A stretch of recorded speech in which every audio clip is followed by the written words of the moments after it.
అందరికీ హాయ్. కష్టం అనిపించినప్పుడు ఒకరి కోసం ఒకరున్నాం అని తెలియచేయడం గొప్ప. ప్రేమించడం తప్ప ద్వేషించడం అలవాటు కాని జీవితం గొప్ప. అపార్థాలు వచ్చినా మనవాళ్ళనుకున్నప్పుడు వదులుకోకుండా ఉండడం గొప్ప. ఎలాంటి పరిస్థితిలోనైనా ఆత్మవిశ్వాసం కోల్పోకుండా ఉండడం గొప్ప. అలా ఉంటేనే అర్థంలేని ఈ జీవితానికి అర్థం సమకూరుతుంది అని నాకు తెలియచేసిన విషయాలు మీతో చెప్పుకోవాలి. కిందటి ఎపిసోడ్లో చెప్పినట్టు మాకు ఆనంద్ గురించి అర్థం కాని ఎన్నో విషయాలు అర్థం కాకుండా మిగిలిపోయాయి. తనతో పాటు మా ఆనందాన్ని కూడా తీసుకెళ్ళిపోయాడు అనిపించిన రోజులవి. ఆనంద్ వెళ్ళిపోయాక నేను ఒక కారణం అని నిందించుకుని నాన్న తిట్టాక నాకు చదవడం ఇష్టం లేకపోయినా ఎగ్జామ్స్ అంటే బట్టి కొట్టాను. ఆంటీ ఇంటికి వెళ్లడం మానేశాను. శశియాక పలకరించినా నవ్వి వెళ్ళిపోయాను. అంకుల్కి కంటి ఆపరేషన్ ఎలా అయిందో అడగలేదు. మాలో దూరాలు పెంచి అందరినీ అన్ని మాటలన్న ఆ లాయర్ గాడు ఓసారి నేను బస్టాప్లో ఉన్నప్పుడు ఔటింగ్కి వెళ్తున్నట్లు ఓ 10 మంది గ్యాంగుతో వెళ్తూ నన్ను చూసి వస్తావా అన్నా నేను మాట్లాడలేదు. అప్పుడే లాయర్ తండ్రి మిలిటరీ యూనిఫాంలో మీసాల అంకుల్ సిగరెట్లు కాలుస్తూ నా పక్కకి వచ్చి నిలబడ్డాడు. నా బస్సొచ్చేదాకా అక్కడే నిలబడి నేను వెళ్తుంటే నా వెనకే కారులో బయలుదేరారు. నేను జరిగిందేదీ ఇంట్లో చెప్పలేదు. అసలు నా చుట్టూ ఏం జరుగుతున్నా నేను పట్టించుకోలేదు. ఎగ్జామ్స్ అయ్యాయి. రోజూ మహాలక్ష్మిగారి సుప్రభాతంతో లేచి అమ్మకి వంటలో ఇంటి పనుల్లో సాయం చేస్తూ ఆనంద్ గురించి ఇంకేమైనా తెలుస్తుందేమో అని న్యూస్ పేపర్ చదవడం అలవాటు చేసుకున్నాను. ఒకరోజు నాన్న ఆఫీస్కి వెళ్ళిపోయిన కాసేపటికి వెళ్ళి ఈ బాక్స్ మహాలక్ష్మిగారికి ఇచ్చిరా అంది అమ్మ.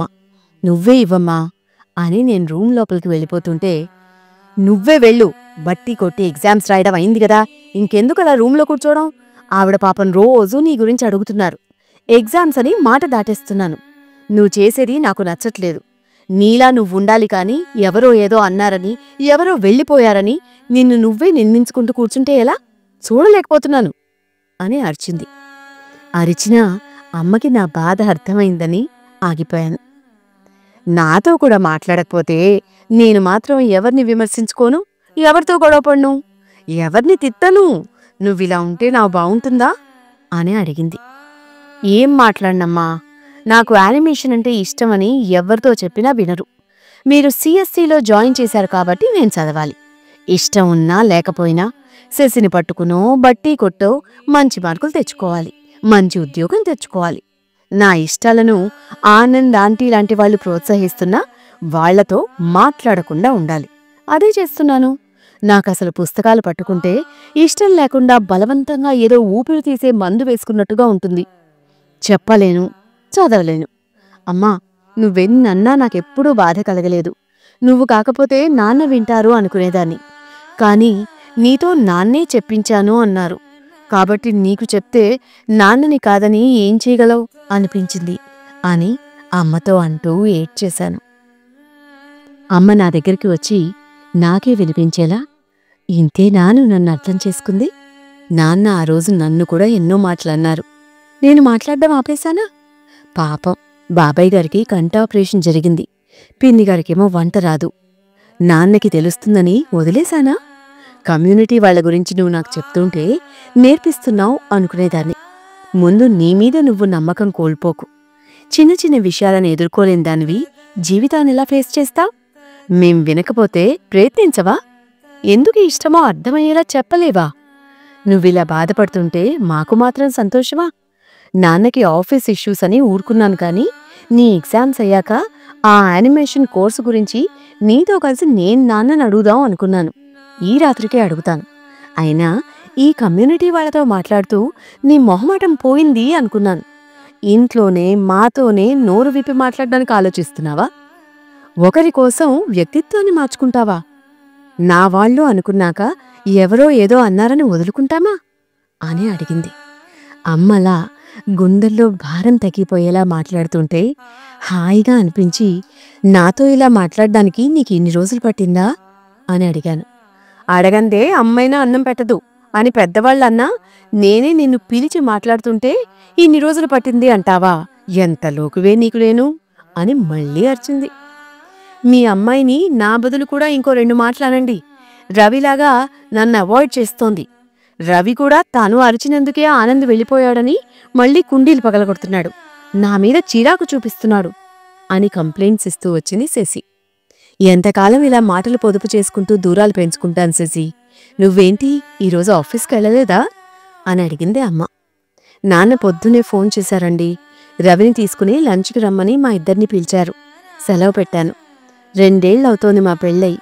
ఎప్పుడూ ఆయనే వచ్చి రవిని ఏదో ఒకటి అని వెళ్తారు. కానీ ఈసారి ఏంటో కొత్తగా, కాస్త కంగారుగా ఉంది. మీతోవైనా చెప్పుకోవాలనిపించింది అంది. ఏం జరిగినా అంతా మన మంచికే అనుకోసేసి. ఏమో, రవి మీద ఆయన అభిప్రాయం మారిందేమో. ఒకవేళ ఏమన్నా అన్నా సొంత వాళ్లకి దూరం అవ్వలేం కదా.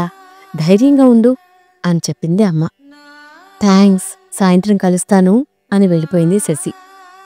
వెంటనే వెళ్ళి పిన్నిగారికి బ్రేక్ఫాస్ట్ ఇచ్చిరా, వాళ్ళు కూడా చెకప్కి వెళ్తారేమో అని అమ్మ అనేసరికి వెళ్ళాను. ఇన్నాళ్ళకి మేం గుర్తుకొచ్చామా అని ఆంటీ నన్ను చూసి అడిగారు. ఆంటీ, మీ సుప్రభాతంతోనే నా రోజు మొదలవుతుంది.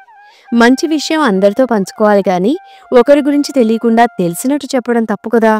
నేను ఆనంద్ గురించి లవ్ స్టోరీ, ఆనంద్ వెళ్ళిపోయినప్పటినుంచి మాటలు తగ్గించాను. పైగా నాన్న అరిచారు. ఆ బాధతో నన్ను అర్థం చేసుకోలేదని నాన్న మీద కోపంతో అని నేను తలదించుకుని మొహమాట పడుతుంటే, మీ నాన్న మీద కోపం మా మీద చూపించావా అన్నారు అంకుల్. అదేం లేదంకల్, మీ కళ్ళెలా ఉన్నాయి? అమ్మ పెసరట్లు పంపింది. మీరు చేసినంత బాగా చెయ్యదనుకోండి అంటూ మాట మార్చాను. వారం రోజులుగా మీ అమ్మ మాకోసం ఏదో ఒకటి పంపుతూనే ఉంది. రోజూ ఒక కూతురిలా క్షేమం అడుగుతోంది. వంటలో రుచి అనేది వేసే పదార్థాల్లో ఉండదమ్మా, వంట చేసేవారి ప్రేమలో ఉంటుంది. ఏమంటారు మహాలక్ష్మి గారు అన్నారు అంకుల్. మీరేమంటే నేను అదే అంటాను నారాయణ గారు అంటూ ఆంటీ నా చెవి పట్టుకుని, తెలిసి తప్పు చెయ్యాలి అని తప్పు చేస్తామా?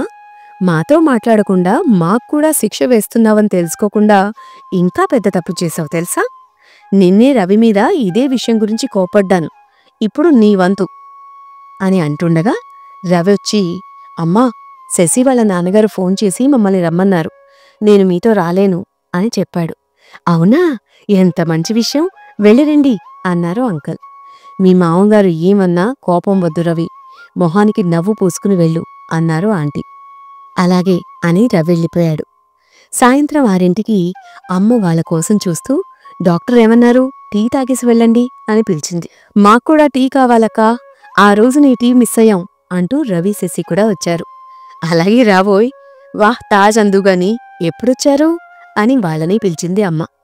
ఇందాకే వచ్చాం, బాబాయ్ గారు వాళ్ళ కోసమే వెయిటింగ్ అంది శశి. అందరూ లోపలికొచ్చాక, కళ్ళు బానే ఉన్నాయమ్మా, కాస్త అడ్జస్ట్ అయ్యేందుకు ఇంకో 2 వారాలు పట్టొచ్చు అన్నారు డాక్టర్. నువ్వు చెప్పు రవి, ఏమైంది అని అడిగారు అంకల్. మంచి విషయమే బాబాయ్ అని రవి అంటుండగా అమ్మ రెడీగా పెట్టినట్టే టీ తీసుకొచ్చేసింది. ఈసారి మిస్ అవ్వకుండా టీ తాగిన రవి, వాహ్ అక్కా, వాహ్ తాజ్. నేనమ్మతో ప్రెజెంటేషన్ కోసం యూనివర్సిటీకి వెళ్ళినప్పుడు అక్కడ ప్రొఫెసర్ ఒక ఆయన నా వివరాలు అడిగారు. అయితే ఆయన మావయ్య గారికి స్నేహితుడట. నేను ఫలానా ఈ శశిని పెళ్లి చేసుకున్నవాణ్ణి అని తర్వాత గుర్తు చేసుకుని మావయ్య గారికి నా గురించి ఏవో కాస్త మంచి మాటలు చెప్పినట్టున్నారు అని రవి చెప్తుండగా, ఎవరు, త్యాగయ్య మీద నీలాంటి వారెవరన్నా డాక్యుమెంటరీ చేస్తే బావుంటుంది అన్నారు, ఆయనేనా అని అడిగారు ఆంటీ. అవునమ్మా అని రవి తలూపుతుండగా, న్యూస్ పేపర్లో కూడా రవి గురించి ఆనంద్ రాసిన విషయం చదివిన నాన్న ఈరోజు రవిని మెచ్చుకుందామనే పిలిచారు. నిన్ను నా కూతురు నమ్మింది, బయటవారు నమ్ముతున్నారు. ప్రొడ్యూసర్ దొరకట్లేదనే ఒకే కారణం నిన్నాపుతుంటే నువ్వాగనక్కర్లేదు, నేనే నీ ప్రొడ్యూసర్నవుతాను. కాని నాకు నమ్మకం కుదిరేలా ముందు ఆ త్యాగరాజ డాక్యుమెంటరీ చేసి చూపించు, తర్వాత సినిమా తీద్దాం అని నాన్న రవికి ఒక ఆఫర్ కూడా ఇచ్చారు అని చెప్పింది శశి. ఇంకేం కావాలి, చాలా మంచి అవకాశం, శుభస్య శీఘ్రం. నేను డాక్యుమెంటరీ గురించి చెప్పినప్పుడు చూద్దాంలే అన్నావు. ఇప్పుడు ఊరుకునేది లేదు రవి.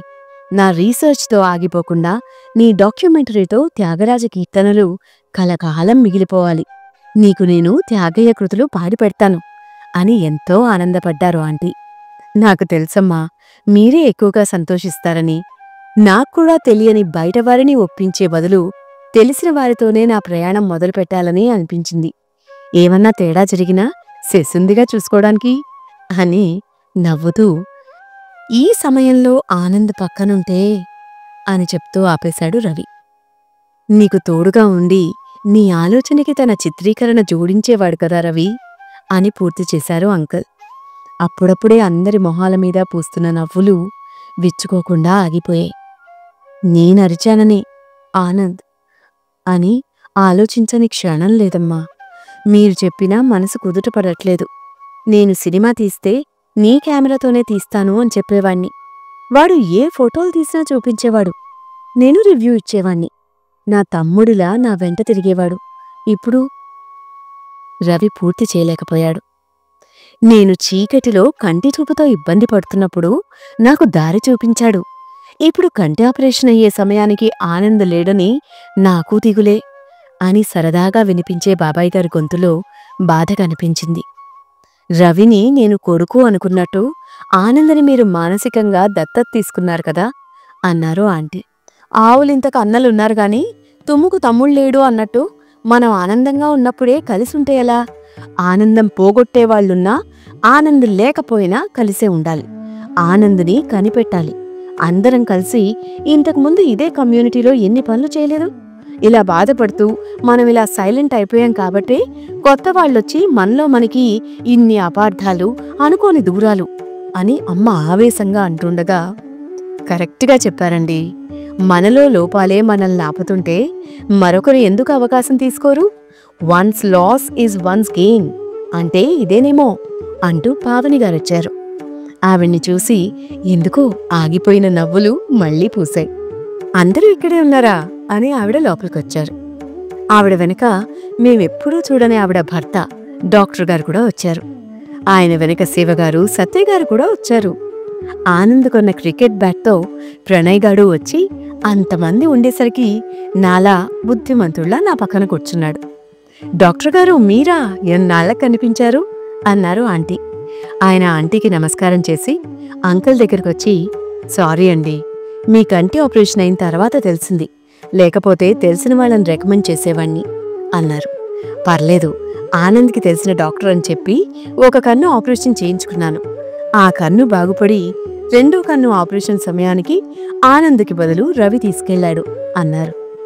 సత్యగారిని చూసిన ఆనందం అమ్మమోహంలో కనిపించింది. ఈరోజు చాలా మంచి విశేషం. అందరం మా ఇంట్లో ఇలా కలిసాం. ఇప్పుడే టీ తెస్తాను అని కిచెన్లోకి వెళ్ళబోతుంటే, అవన్నీ తర్వాతండి, ముందు నేను మీ అందరితో మాట్లాడాలి. అసలు జరిగిన గొడవేంటి? ఆనందేడి అని అడిగారు పావని గారు. మీరు లేని కమ్యూనిటీలో శృతిగారు వెళ్ళాక చాలా విషయాలు జరిగాయి అంది అమ్మ. నేను ఉన్నప్పుడు ఎన్నో జరిగాయండి. నేనే మీకు తెలియనివ్వకుండా ఏ ఈవెంట్కి అటెండ్ అవ్వకుండా తప్పించుకున్నాను అన్నారు పావని. మా ఎవరికి ఏమీ అర్థం కాలేదు. తప్పు నాదే అని మొదలుపెట్టారు డాక్టర్. ఆనంద్ నా కొడుక్కి నాట్యం అంటే ఇష్టం ఉందని తెలుసుకున్నప్పుడు అతన్ని తప్పుగా అనుకున్నాను. నా కొడుక్కి ప్రోత్సహించే స్నేహితులని దూరం చేసేశాను. వైదేహిని కలిసి ఆ అమ్మాయి ద్వారా నా కొడుకుని ప్రోత్సహించాలి అని అతను అనుకుంటే, అతను మీలాంటి వాళ్ళు ఇన్ఫ్లుయెన్స్ చేస్తారనుకుని పావని అన్ని ఈవెంట్స్ ప్లాన్ చేస్తున్నా ఈవెంట్స్కి వెళ్లనివ్వకుండా ఆపాను. నా కొడుక్కి 10th తక్కువ మార్కులు వచ్చినప్పుడు అవమానం అనుకుని డాన్స్ వల్ల కెరియర్ నాశనం చేసుకుంటున్నాడని హాస్టల్లో పెట్టి వాడి ఆరోగ్యం పాడయ్యేదాకా తీసుకొచ్చాను. ఇప్పుడు ఇంటికి తిరిగి వచ్చేసిన నా కొడుకు కలవరించే ఒకే ఒక్క పేరు ఆనంద్. ఇప్పటికైనా నేను వాడికి కావలసింది ఇవ్వకపోతే బయట నేను వైద్యుడిగా తెచ్చుకున్న మంచి పేరుకి అర్థమే ఉండదు. అందుకే మీకు తెలిసింది చెప్తే మీతో కలిసి సమస్యని పరిష్కరిద్దామని వచ్చాను అన్నారు. అయితే ఆనంద్ వైదేహిని కలవాలి అనుకున్నది మీ అబ్బాయి గురించా అని అనుమానంగా అడిగింది శశి. అవును, మా అబ్బాయికి డాన్స్ అంటే ఇష్టం అని న్యూ ఇయర్ ఈవెంట్లోనే తెలుసుకున్న ఆనంద్ వాడితో దగ్గరుండి చప్పట్లు కొట్టించి వైదేహితో కలుపుదాం అనుకున్నాడు. నేను చూసి అక్కడి నుంచి వాడిని తీసుకొచ్చేశాను అన్నారు డాక్టర్. తర్వాత వైదేహి మువ్వలు అనుకోకుండా మా ఇంట్లో పడినప్పుడు వాళ్ళ నాన్నకి తెలియకుండా మా అబ్బాయి అవి ఆనంద్ దగ్గర దాచాడు అన్నారు పావని గారు. అవే గెజ్జెలు ఆనంద్ ఆ రోజు మా ఇంట్లో వైదేహికిచ్చాడు అన్నారు ఆంటీ.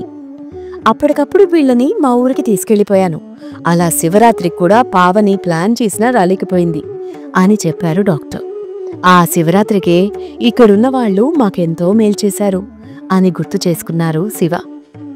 వైదేహి మువ్వలు వెతుక్కుంటూ మా ఇంటికొచ్చి పరిచయమయ్యి నాతో అన్ని పంచుకునేది. అలా మాకు ఆనంద్ ఉద్దేశం అర్థమైంది. అప్పటికే ఆ అమ్మాయికి సంబంధం కుదిరింది. ఆ టెన్షన్లో ఉండి రామనవమికి వీక్ అయిపోయింది. అప్పుడే మా అబ్బాయిని హాస్టల్లో పెట్టేందుకు మేము కళ్యాణం చేయకుండా విజయవాడ వెళ్ళిపోయాం అన్నారు పావని గారు. అయితే వైదేహి వీక్గా ఉందని తెలిసి ఆ అమ్మాయి ఎలా ఉందో తెలుసుకునేందుకు మాతో కాసేపు గడుపుతుందని సీతారాముల కళ్యాణం రోజున మా అమ్మాయిని పిలుచుకుని రమ్మన్నాడేమో అంది అమ్మ. మా అబ్బాయిని హాస్టల్లో పెట్టొచ్చాక వైదేహి ఎంగేజ్మెంట్కి వచ్చాను. అది వైదేహి మంచికే తప్పిపోయింది. అప్పటికే ఆనంద్ తీసుకొచ్చిన ఆ మనిషి ఎన్నోసార్లు శేషగిరి గారిని కలిసేందుకు వచ్చినా పంతానికి పోయి శేషగిరి గారు కలవలేదని ఆయన భార్యే నాకు తర్వాత చెప్పింది అన్నారు పావని గారు. అంటే ఆనంద్కి వైదేహి మీద ఎలాంటి ఉద్దేశం లేదన్నమాట అని తేల్చింది అప్ప. ఆనంద్కి ఉందో లేదో వైదేహి అతని మీద ఇష్టం పెంచుకుని ఆనందాన్ని పంచేవాడు మూగవాడైనా యోగ్యుడే అనుకునేది. మరోవైపు మా అబ్బాయి హాస్టల్లో ఇబ్బంది పడుతున్నాడని తెలిసి విజయవాడకి వెళ్ళిపోతూ మన గమనానికి మన గమ్యానికి దారి చూపించే తలుపు విలా నంబర్ 14. మిమ్మల్ని కలిస్తే ఆనంద్ని కలిసే అవకాశం ఉంటుందని, తన మువ్వలు తిరిగి తీసుకుంటుందని ఆ అమ్మాయికి చెప్పి వెళ్ళాను అన్నారు పావని గారు. వెంటనే ఆవేశపడుతూ రవి లేచి, అంటే ఆ రోజు ఆ స్లిప్లో ఆ వాక్యం ఆనంద్ రాసే అవకాశమే లేదు. వైదేహి ఆనంద్ స్లిప్ రాసినందువల్ల అసలే రాలేదు అన్నాడు. నిజమే, మధ్యలో పావని గారు వాళ్ళు లేరని వాడికి అనుకూలంగా అంతా మార్చుకున్నాడు ఆ లాయర్ గాడు అంది అమ్మ. ఆ లాయర్ విషయానికి వస్తే సత్య దగ్గర మొదటి రోజే 7,000 మెటీరియల్ తీసుకుని వీళ్ల దగ్గర్నుంచి దాదాపు 1,00,000 రూపాయలు లాక్కున్నారు ఆ తల్లి కొడుకులు అన్నారు పావని. ఇప్పుడు ఆ లాయర్ ఇక్కడ లేడు కదా, ఫ్రెండ్స్తో వెళ్లడం ఒక 3 రోజుల ముందు చూశాను అన్నాను.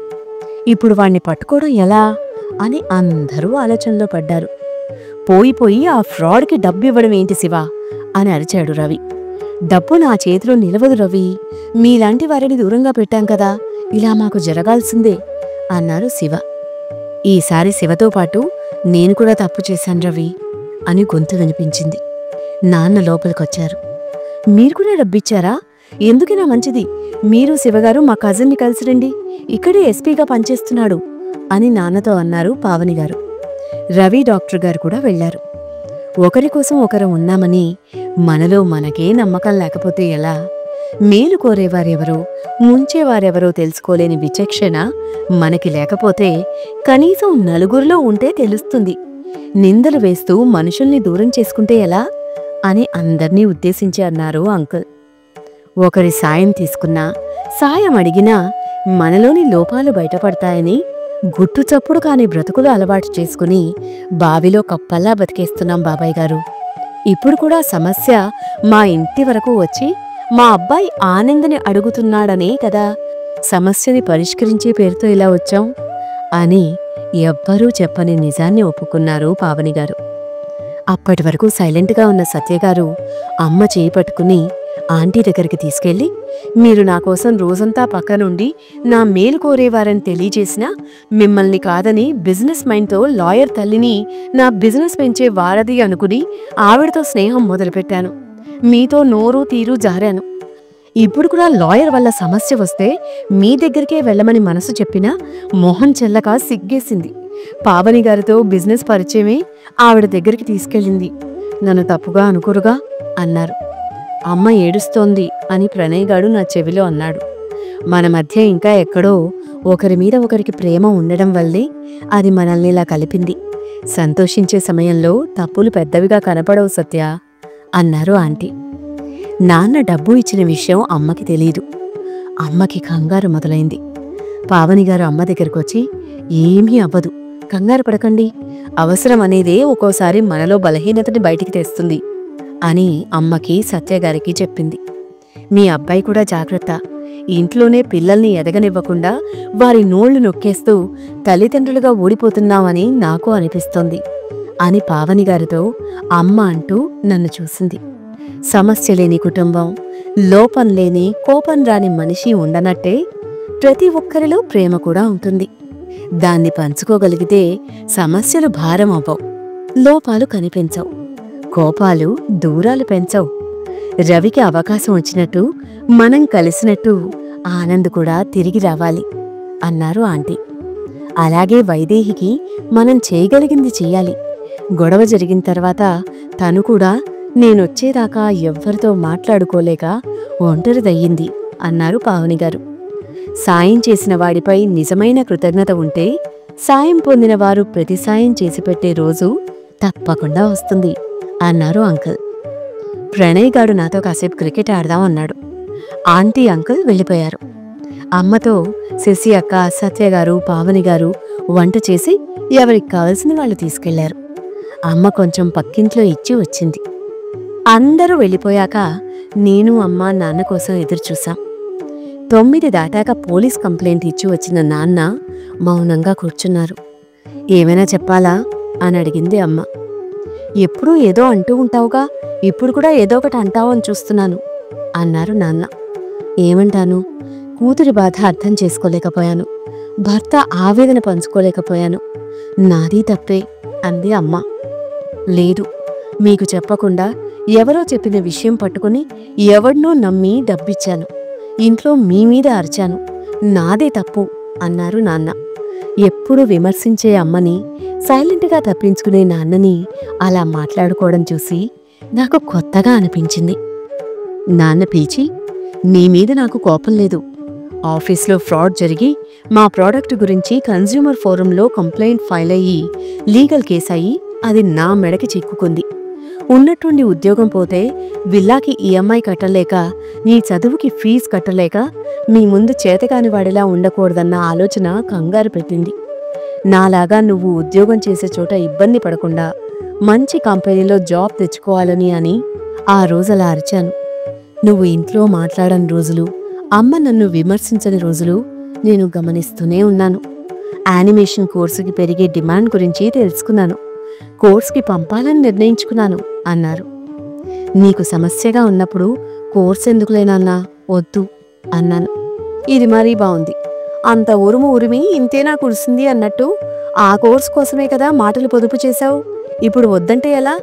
ముందు జాగ్రత్తతో ఆలోచించే నాన్న ఎప్పుడో పోతుందేమో అనుకున్న ఉద్యోగం కోసం ఇప్పుడే డబ్బు కట్టిన నాన్న ఇప్పుడు నీ అవసరాల కోసం డబ్బు దాచరనుకున్నావా?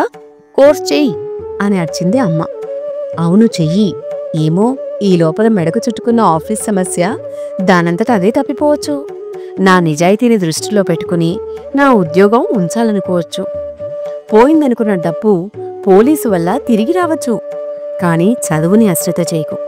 యానిమేషన్కి డిమాండ్ ఎప్పుడో పెరుగుతుందని ఇప్పుడు డిమాండ్ ఉన్న సాఫ్ట్వేర్ జాబు అవకాశం వదులుకోకు అని నాకు అర్థమయ్యేలా చెప్పారు నాన్న. నాన్న, నువ్వింత పాజిటివ్గా మాట్లాడితే ఎంత బాగుంటుందో తెలుసా? నీకోసం యానిమేషన్ వదిలేయాలి అనిపిస్తుంది, కానీ అమ్మ అరుస్తోందనే కోర్సు చేస్తాను. అయితే నువ్వప్పుడు అరిస్తే అమ్మని మించిన రాక్షసుల్లా అనిపించావు తెలుసా అన్నాను. లేదు లేదు, నేనమ్మని మించను, అమ్మే రాక్షసి అన్నారు నాన్న. అమ్మ రాక్షసులా నటిస్తుంది కానీ పొద్దున నా గురించి అనుకుంటున్నది విని, ఇందాక పావని గారితో పిల్లల గురించి అన్న మాట విని, పక్కింటి వాళ్ళు అమ్మ గురించి మెచ్చుకున్నది విని అమ్మ ఎంత మంచి అమ్మో అనుకున్నాను తెలుసా నాన్న అన్నాను. సర్లే, ఇక భోజనాలు చేద్దాం అని నా పొగడ్తకి వాళ్ళ ఆయన ముందు సిగ్గు దాచుకునేందుకు కిచెన్లోకి వెళ్ళిపోయింది అమ్మ. మళ్ళీ చాలా రోజులకి మా ఇల్లు ఎప్పట్లా నాకు నచ్చేలా మారింది. ఆనంద్ గురించి చిక్కుముళ్ళు విప్పుకున్నాయి. రవికి మంచి అవకాశం వచ్చింది. సత్యగారు అమ్మతో కలిసింది. పావనిగారు వీవీఐపీ స్టైల్లో కనిపించడానికి కారణం తెలిసింది. ఆవిడ ఎంట్రీ పాజిటివ్ ఫీలింగ్ని కలిగించింది. పిల్లల్లేని ఆంటీ అంకల్కి మా అమ్మ మీద, రవి ఆనందుల మీద ఇంత సొంతం అనుకునే ఆప్యాయత ఉందని తెలిసింది. ఆనంద్ లవ్ స్టోరీలో నేను ఊహించని లవ్ ట్రాక్ కాకపోయినా వేరే లవ్ స్టోరీ ఉందని తెలిసి నా గిల్టీ ఫీలింగ్ కాస్త పోయింది. నాన్న నన్ను యానిమేషన్ కోర్స్కి సమస్య ఉన్నా వెళ్ళమన్నారు. మాకు మంచి రోజులు మొదలయ్యాయని ధైర్యం వచ్చింది. మా ఇంట్లోనే కాదు, అందరి ఇళ్లలోనూ ఏదో ఒక సమస్య ఉంటుందన్న క్లారిటీ వచ్చింది. అమ్మ చెప్పినట్టు నాకంటూ మారని వ్యక్తిత్వాన్ని ఉంచుకోవాలి అని తెలిసింది. అయితే మాకు ఆనంద్ని, ఆ లాయర్ ఫ్రాడ్ గాడ్ని పట్టుకునే పని మిగిలిపోయింది. మరి ఆ పని ముగింపు వచ్చే ఎపిసోడ్లో చెప్పుకుందామే. సెలవు మరి.